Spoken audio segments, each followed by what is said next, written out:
realmente algo bastante raro, difícil de acontecer, né? Porque você está no primeiro mandato, você está ainda no processo de conhecer os demais, conhecer a casa, conhecer o processo legislativo, né, de uma forma geral. E esse número, né, de não ter acontecido durante 25 anos prova que realmente é algo bastante pouco comum, né, de acontecer. E aí, naquela época eram votações muito mais expressivas, acho que tinham menos candidatos, os vereadores se elegiam com 20, 18 mil votos, que mudou bastante nos últimos tempos aí, e às vezes isso talvez poderia ser um fator que credenciava, né, esses que chegavam já com votações expressivas, o que não é acho que não é o caso hoje em dia. Sim, exatamente, dessa coisa de se encontrar mais com as pessoas, né, através do rádio, através da imprensa, né. A minha votação não foi expressiva como a dele naquele momento, mas eu devo muito a minha votação ao meu trabalho, realmente, de comunicação direta com as pessoas no dia a dia através do rádio, né. E assim, se pegar os números aí, não fiz votos concentrados, né, como tem vereadores, é normal, de regiões específicas, de bairros específicos. Eu fiz votação na cidade basicamente inteira, e isso é muito fruto do meu trabalho lá como radialista. Eu acho que a comunicação aliada ao segmento que eu atuo, né, que é o do esporte. Eu sempre trabalhei no rádio com o segmento do esporte, e aí, nesse tempo todo que eu atendi muita gente, eu ajudei muita gente, eu fiz muitas transmissões, transmiti futebol amador, transmiti outras modalidades, né, quando a gente tinha essa possibilidade de transmitir na televisão, inclusive, e isso me deu também essa proximidade e... deve ter tido muito voto da suburbana, do provavelmente, a gente não consegue mensurar isso, mas muito provavelmente sim. E esse trabalho realmente das pessoas conhecerem através do esporte. Eu levantei essa bandeira durante o processo de campanha, trouxe para cá, muitos dos meus projetos são relacionados a isso, né? Eu tenho uma ligação com esse segmento, tento representar esse segmento aqui do esporte dentro da Câmara, com iniciativas aliadas à saúde, iniciativas aliadas à educação, mas de fato acho que o rádio lá com o segmento do esporte que me deu essa possibilidade de ter uma votação expressiva. Eu fiz mais de 5 mil votos na última eleição. Eu sinceramente sempre gostei muito, sabe, de ler e acompanhar. Eu costumo dizer que na minha vida lá no interior do estado, onde a política é muito acirrada, né? Eu ouvi falar que teu pai tinha uma atividade política? Não. Realeza, né? Realeza, mas meu pai nunca disputou eleição.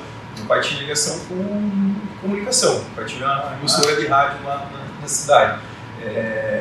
E ali as coisas são muito acirradas, né? E eu, pequeno, aí ele já acompanhava, já gostava daquilo, e foi a partir dali que talvez eu tenha tido essa vontade de, em algum momento, me candidatar, participar do processo político através de uma disputa eleitoral, né? Porque a gente pode participar do processo político, da política, sem disputar uma eleição, mas nesse caso, em 2016, eu acabei optando por fazer a participação, né, me candidatar pela primeira vez, não me elegi, fiquei como suplente naquela oportunidade, fiz 4.300 votos mais ou menos, uma votação também expressiva, maior até do que alguns vereadores que se elegeram naquela legislatura, mas eu fiquei fora, fiquei como primeiro suplente e não assumi. E aí em 2020, que eu acho que daí eu fui atrás de maior conhecimento, de maior estrutura, de como saber, me preparar exatamente para fazer uma campanha um pouco melhor, e daí aumentei minha votação e consegui a eleição. Mas assim, voto, né, como é que se faz 200 mil votos, né? 1, 2, 3, é de 1 em 1, né? Então nunca é fácil fazer 1.000 votos, 5.000 votos, 237 como é o caso do Alexandre, então eu imagino que deva ser muito difícil, muito complicado. Passagens rápidas, assim, porque eu não era um diretor, né, como presidente, um diretor de futebol, era um diretor mais institucional ali, acho que era vice-presidente do Atlético, e eu trabalhava com comunicação, então, mas nos conhecemos dessa forma muito rápida, não? E claro, eu sabia quem ele era, afinal já era também, né, deputado, já acompanhava a trajetória política dele, mas foi assim, eu acho que também foi se estreitando um pouco essa relação, por gostarmos também de esporte, gostarmos de futebol especificamente, e depois, né, as coisas convergiram para a gente. Na segunda eleição, em 2020, né, na minha segunda eleição em 2020... Desde já tinha brigado com o Pier, né? E essa é uma questão deles lá, política e pessoal deles, mas já havia essa situação, e aí me ajudou, né, com indicações de pessoas para procurar, de pessoas para votar em mim, de fato pediu também voto para mim. E eu retribuí isso na eleição passada, coordenando junto com a minha equipe a parte da campanha dele aqui em Curitiba, aqui na capital. Então, e agora a eleição para presidente também, eu entendi, foi importante a participação dele. Sempre importante, como você falou, de um campeão de votos como ele, né, ter o aval de uma pessoa que faz 237 mil votos, que está na Assembleia Legislativa como um dos deputados mais respeitados, com certeza ter o aval de uma pessoa assim ajuda. Mas a participação efetiva foi de conversar em alguns momentos com alguns vereadores que também trabalharam inclusive na campanha dele, ajudaram ele aqui em Curitiba, nos ajudaram aqui em Curitiba na campanha de 2022. Então, foi basicamente dessa forma assim, que ele ajudou e participou. E isso só ocorreu porque nós tínhamos um outro lado aqui que também usou desses meios, desses caminhos de apoios políticos, deputados, enfim, que entraram em contato com seus vereadores, com vereadores que conhecem e tal. E a gente, de fato, acabou fazendo isso também. Na verdade, eu não tinha esse objetivo, né? Por ser um vereador de primeiro mandato, eu não entrei aqui almejando já na segunda possibilidade, que seria, né, disputar já na segunda eleição de mesa a presidência. Talvez ir para a mesa, mas também não era alguma coisa que eu queria, que não tem muito apego aos cargos, posições e tudo mais. Não era algo que estava no meu radar, no meu caminho. Mas a coisa começou a se estreitar quando ficaram dois grupos, e um deles basicamente era o grupo que perdeu a eleição 2 anos atrás, com o Sabino Pico, candidato naquele momento à reeleição, do qual eu fazia parte. Então eu perdi a eleição sem ainda estar aqui dentro, efetivamente, porque assumi no dia da eleição, naquele ano foi no dia da eleição, assumi o mandato no dia da eleição, não participei efetivamente, mas estava naquele grupo que foi derrotado. E aí houve até tentativas de conversas aqui para que se unissem esses grupos, fosse só uma candidatura, e isso acabou não acontecendo, foram conversas bem preliminares. E esses grupos ficaram novamente separados, com alguns que estavam lá no grupo vencedor, vindo para cá por alguma insatisfação, por algo que não foi cumprido, do que havia sido acordado, enfim. E o nosso grupo foi se fortalecendo. E dali em diante nós começamos a definir dentro desse grupo um nome. Né? E aí sim, a partir do momento que isso foi afunilando, meu nome começou a ganhar força entre os vereadores do próprio grupo, entre os demais vereadores, até vereadores que já estavam no outro grupo, quase vieram com a gente, mas no final, a nossa eleição, acho que você conhece, mas talvez o teu leitor não conheça como funciona. No final de tudo, a gente estabeleceu um maior bloco, né? E a nossa eleição é assim, ela forma-se blocos, o maior bloco tem direito de indicar a principal vaga, que é do presidente, e proporcionalmente as demais vagas, né? E nós conseguimos fazer 5 vagas na mesa e a vaga de presidente. E aí, desse grupo todo, saiu o meu nome, né, como consenso, podemos dizer assim, e tive a felicidade de daí os outros que têm a possibilidade somente de votar, daí não de apresentar um candidato, também votarem em mim. E por isso me honra muito, né, também ter o voto de todos os vereadores nesse caso. Mas o grupo ficou com 27 vereadores, então não é fácil fazer essa construção.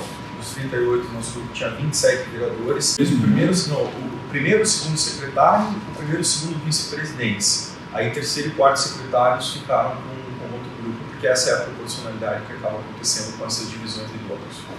Foi difícil, não foi uma construção fácil, não é uma construção fácil nunca, né?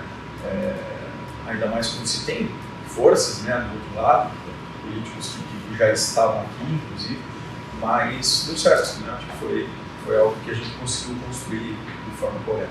Então acho que é importante a gente dizer, e até eu estou há menos de um mês na presidência, mas claro, era vereador aqui, eu conhecia o projeto, né, da maneira como ele foi apresentado para todos os vereadores, porque eu não fazia parte da mesa e nem da mesa executiva. Uma das primeiras atitudes foi chamar o pessoal do IPUC, que foi quem fez esse projeto arquitetônico e nos deu esse projeto, né? O projeto foi dado pelo IPUC aqui para a Câmara, para depois se fazerem as outras etapas, isso eu vou te explicar. Integre toda essa região aqui, a praça que está do nosso lado, o plenário, que é histórico e tombado pelo patrimônio do estado do Paraná, esse prédio onde a gente está, ele vai ser mantido, com a nova parte, que seria a parte dos gabinetes e salas dos funcionários, e um novo plenário. Isso existe, está no papel, mas a gente pode fazer ajustes finos ainda, inclusive segundo o próprio IPUC. A gente pode, não queremos isso, não queremos dessa forma, ainda podemos fazer isso, porque é apenas um projeto arquitetônico. Qual o segundo passo? Vamos fazer a licitação do projeto executivo. A partir do momento que a gente bateu o martelo, é esse o projeto mesmo, fizemos as alterações, gabinetes tem que ser assim, prédio tem que ser desse jeito, batemos o martelo, vamos para o segundo passo. A partir daí a gente vai começar a entender a questão de custos. O segundo passo é o projeto executivo. Nós temos que licitar os projetos executivos. Se a gente for pegar minimamente o que acontece hoje no serviço público, os projetos para serem licitados, qualquer licitação vai te levar de 3 a 6 meses. Se não for uma licitação vazia, deserta, se não aparecer ninguém, se não houver uma contestação de quem, por exemplo, perdeu uma licitação, enfim, a gente está falando de no mínimo 6 meses para começar a falar de um projeto executivo. Aí a gente vai já ter um primeiro custo que seria esse do projeto executivo. Feito isso, começa-se o segundo passo, os demais projetos complementares, tudo que tem que ser feitos esses projetos, já dentro licitados tem que ser feitos esses projetos. O terceiro passo, aí sim, mais 3 a 6 meses, se não houver licitação vazia, se não houver contestação, mais 3 a 6 meses para aí sim se licitar a obra e se entender o valor de tudo que a gente vai ter. Então a gente está muito embrionário, está bem no começo, com possibilidade de alterações. Mas pelo que você está me dizendo, dá para fazer no teu mandato? Dá para começar. Dá para começar. Se você pegar esses prazos que eu te dei, mais os processos todos que, depois de uma licitação, a gente está falando de quase 2 anos. Então, eu tenho 2 anos aqui de mandato. Se for dessa forma, se for desse jeito, se não houver nenhum, talvez eu consiga começar, mas com certeza terminar nesse mandato não. E pessoalmente, pelo que você já viu, você acha que aquele projeto é funcional, que precisa de muitas alterações, pelas conversas que você está tendo? Eu acho que a gente precisa de alterações. Por exemplo, os gabinetes, a gente tem um modelo de gabinete que foi nos apresentado que talvez não contemple o que é necessário hoje, o número de pessoas máximo e mínimo que estão dentro do gabinete, parte estrutural de mesas, de bancadas, de sala, dos vereadores, esse é um ponto. A questão do plenário, hoje ele o plenário novo, se for feito do jeito que está, ele é um plenário que dá a possibilidade de você ter uma galeria em cima para 500 pessoas. Não sei exatamente se nós precisamos de um espaço para 500 pessoas, não precisamos aumentar, precisamos de mais espaço para receber a população aqui, discussões polêmicas importantes. Mas se a gente mexer nisso, a gente tem que mexer embaixo também, o plenário também tem que ser menor. Do mesmo jeito, se a gente fizer um plenário menor, a gente vai ter que mexer na galeria por esse projeto que eles estão fazendo. Então, são coisas que ainda a gente está afinando com eles, pedimos algumas situações, pedimos algumas informações que nós achamos que ainda não existem, não contemplaram o projeto, não contemplou, para que a gente bata o martelo nesse projeto ou não, se faça algum tipo de adaptação. Ele vai passar por algum tipo de adaptação. Fizemos, inclusive, questionamentos. Nós temos uma região aqui que tem bastante problema de infiltração, inclusive nos nossos prédios hoje, nas nossas garagens hoje. É uma parte que, em momentos de muita chuva, já houve alagamentos aqui. O projeto prevê dois andares de estacionamento subterrâneo, subsolos, então a gente precisa saber se isso vai custar muito mais caro. Existem sistemas de bombeamento de água, tudo mais caro.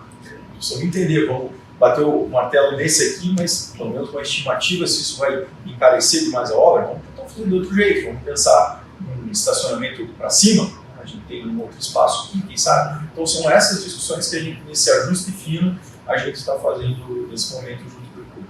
Eu posso te dizer que isso, uma estimativa passada pelo IPUC, a única que a gente tem agora, é que mais ou menos em torno de 4 milhões de reais nós gastaríamos com os projetos. E a partir daí, dos projetos, a gente teria uma estimativa de custo de obra. Então esse seria a primeira estimativa que eles nos passaram de número, especificamente nesse momento. E essa lei municipal, que determina a identificação dos carros, vale também aqui para o legislativo municipal. É isso que está acontecendo hoje. Agora, claro, a gente também teve problemas aí de violência política, que alguns vereadores sofreram, denúncias que acabavam resultando aqui dentro em avaliações da corregedoria e também em processos éticos disciplinares. Então tudo isso precisa ser avaliado. Eu sou muito tranquilo de falar sobre esse assunto, porque eu não uso carro desde o primeiro dia do meu mandato, não vou utilizar, inclusive, o carro, o extra que eu teria além do mandato que eu não utilizo, da mesa. Então eu sou muito tranquilo de falar a respeito desse assunto. Claro, existe essa discussão, existe essa demanda, essa conversa, e se for dentro do legal alguma solução que a gente possa encontrar para evitar esse tipo de problema de violência política, violência contra as mulheres vereadoras aqui, nós vamos discutir se esse for o desejo, a vontade da maioria dos vereadores, mas dentro do que é legal. Então, falando sobre o número de cargos em gabinetes, hoje a gente tem são as nossas alíneas, né, que dão a possibilidade dos vereadores escolherem ali até 7 assessores. Não houve discussão a respeito disso nem lá, nem agora, nesse mês que eu estou aqui. Tem motivo para achar que criação de cargos nos gabinetes. Né? Deixar a Câmara aberta para as pessoas, né, para a gente receber a população aqui, discutir os temas difíceis, complicados da cidade, que a gente vai ter pela frente, certamente, e, obviamente, ouvir as pessoas, ouvir o cidadão, ouvir a sociedade civil organizada na discussão desses temas, para que a gente possa sempre ter o melhor caminho para ser seguido e que, no final de tudo, o melhor aconteça para a população curitibana com a parceria, com a Câmara participando desse processo. Eu estou pensando só nos 2 anos aqui de mandato que eu tenho para fazer ainda e também na reeleição, como você falou, e talvez no projeto político de um grupo, né, do qual eu faço parte, para exatamente fazer com que esse grupo se torne viável. Daí lá na frente o que pode acontecer, eu realmente não planejei ainda. É que o PSC vai ser fundido, né? Já vai acontecer isso em nível nacional e a gente vai ter que migrar para o partido, né? Todo mundo, o PSC vai passar a não existir mais. E a partir daí os vereadores, quem tem mandato, né, no PSC, vai ser incorporado pelo Podemos, mas aí nós temos as janelas, né, possibilidade de sair ou não, ficar sem partido, e depois, se continuar no Podemos, em 2024, no ano da eleição, a gente poder fazer... A fusão é com o Podemos? É com o Podemos, isso. Por isso que a gente vai acabar ficando no Podemos, mas com essas possibilidades de troca de partido agora. Do PSC não mais, é o Sérgio Onofre, até por essas mudanças todas, é o Sérgio Onofre, prefeito do interior, e ele que está comandando o partido. Antes era o Martins, né? Paulo Martins, exato. E ele está no teu grupo? Como vocês fazem? A gente não tem conversado mais, assim, o Paulo saiu, foi para o PL, claro, conversamos por WhatsApp, mas não sobre política partidária, enfim, não tem mais esse contato, essa conexão com ele. Esse grupo político que você disse que faz parte... O Eduardo Pimentel, que é o vice-prefeito, né, o próprio Alexandre, que a gente já falou, já comentou aqui, são essas pessoas aí.